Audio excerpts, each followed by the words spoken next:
тут хотелось бы зафиксировать определенный момент, поскольку мы с вами обсуждали сейчас ту деструктивную роль, которую неправительственные организации сейчас непосредственно играют в беспорядках в Тбилиси. Мне кажется очень важным отметить ту работу, которую сейчас проделывает руководство Республики Абхазия, в первую очередь Министерство иностранных дел, скажем так, те превентивные действия, которые сейчас с нами предпринимаются с момента, как Министерство возглавила Наладзнаба, мы активизировали взаимодействие с неправительственными организациями, которые функционировали и некоторые продолжают функционировать на территории республики на протяжении последних десятилетий. И министр иностранных дел как раз-таки задолго до происходящих событий сейчас в Грузии заявлял о том, что их деятельность зачастую носит подрывной характер и не соответствует национальным интересам нашего государства. Мы видим, что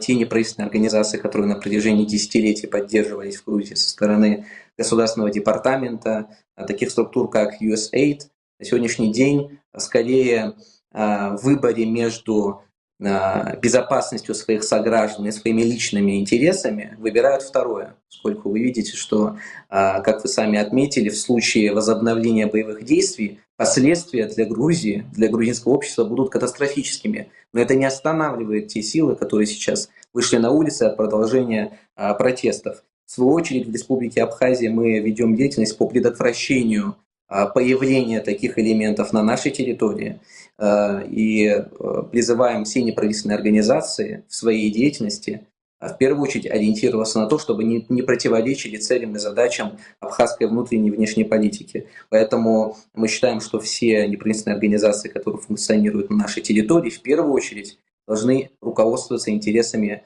нашего суверенитета и нашей безопасности, а не